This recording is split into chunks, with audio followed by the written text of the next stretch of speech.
The systemic truth you've been ignoring is this. Your relationship isn't failing because you aren't loving hard enough. It's failing because its core architecture is compromised. Applying more emotional force, loving harder, to a structurally unsound vessel is a critical mechanical error. It doesn't patch the leaks, it accelerates catastrophic failure.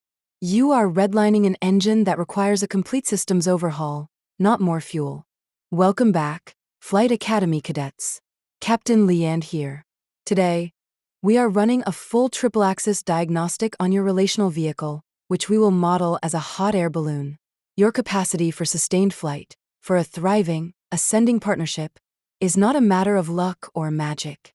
It is a function of superior engineering across 3 interconnected systems. If you are experiencing repeated flight failures, turbulence, or an inability to gain altitude, the error lies in one or more of these axes. Let's begin the diagnostic. Our first analysis is Axis 1, psychology. This is your hardware, the physical envelope and structural cables of your balloon. This is your nervous system. The foundational work of British psychologist John Bowlby on attachment theory provides the schematics. He identified that our earliest relational blueprints dictate our security threshold, our capacity to handle the thermal pressure of intimacy. Many of you are operating with what I call attachment trauma, which manifests as invisible, microscopic tears in the fabric of your balloon's envelope. When you are flying solo, at low altitude, these tears seem insignificant. But as you attempt to ascend with a partner, the burner of intimacy fires up, increasing the internal pressure. This heat, this love and connection, begins to escape through these tears. We call this thermal leakage. You lose warmth, you lose lift, and you expend massive amounts of fuel just to stay airborne. That feeling of exhaustion in a relationship, that's thermal leakage. When the pressure becomes too great, your system's emergency protocols engage. Your nervous system redlines. This is emotional flooding, the uncontrollable cascade of fight, flight, or freeze responses. You think you're reacting to your partner, but you are actually reacting to a hardware limitation. Your system is screaming, danger, structural integrity compromised, because the increasing intimacy is threatening to tear the entire envelope apart. The solution is not to turn down the burner, it's to land the vehicle and repair the fabric. Next, we analyze Axis 2, spirituality. This is your software, the operational code that determines your flight path and fuel purity. We can model this as the balloon's payload and the grade of its propane. The governing principle here is the law of resonance, which states that your energetic frequency will attract a corresponding reality. Many of you are caught in what I term the gravity trap. You are carrying an unnecessary and dense payload from previous flight failures. Unresolved grief, residual resentment, ancestral patterns. These are karmic sandbags. You are trying to achieve liftoff while tethered to the ground by the weight of your past.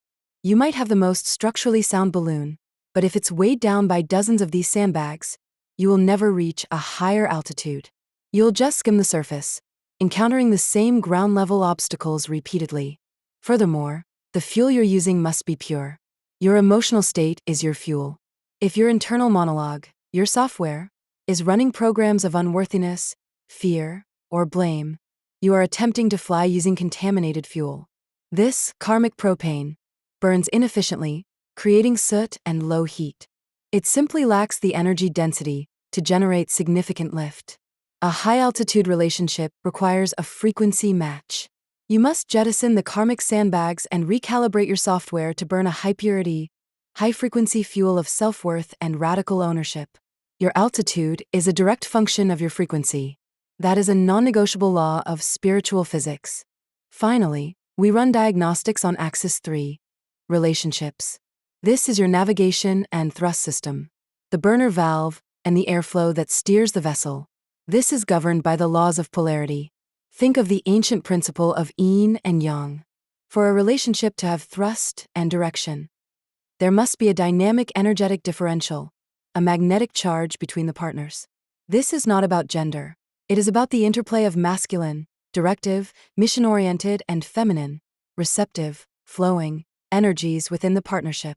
What I see in 90% of stalled relationships is a phenomenon I call polarity decay. The charges have neutralized, Both partners are operating in the same exhausted, de-energized state. This creates immense turbulence because there's no dynamic tension to create lift and forward momentum. The burner, the passion and intimacy, begins to flicker and fail. Why? Because the burner valve is clogged. The valve is your communication system.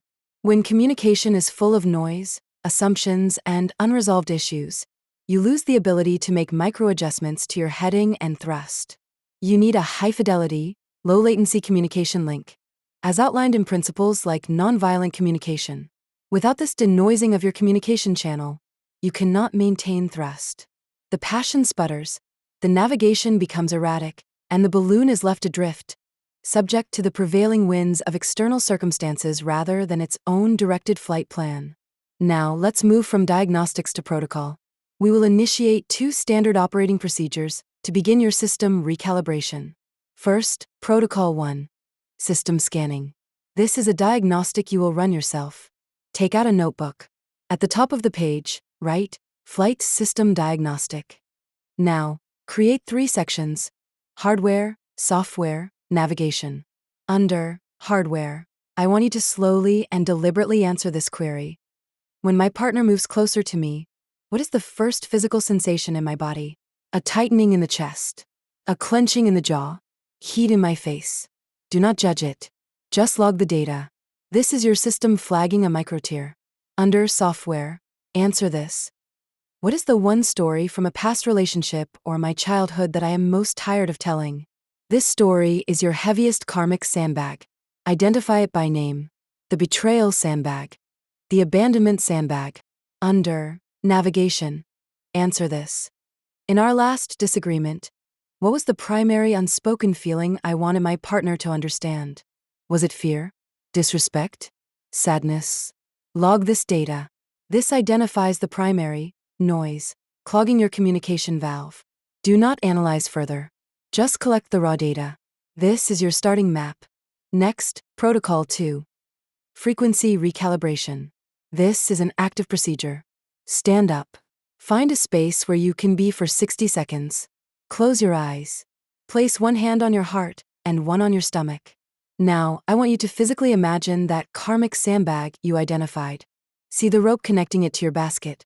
Now, take a deep, powerful breath in, and on the exhale, with an audible sigh, I want you to physically mimic the motion of taking a knife and slicing that rope. Let your arms swing down. Feel the jolt of release. Feel the basket become lighter. Do this 3 times. This is not just visualization. It is a somatic command. You are instructing your hardware, your body, to release the software pattern.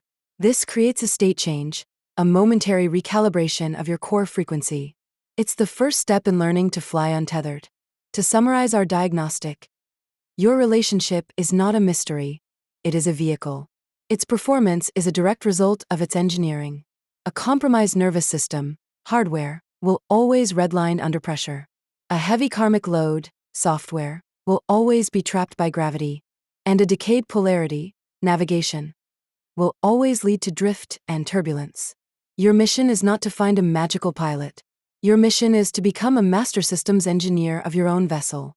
Fixed_outro.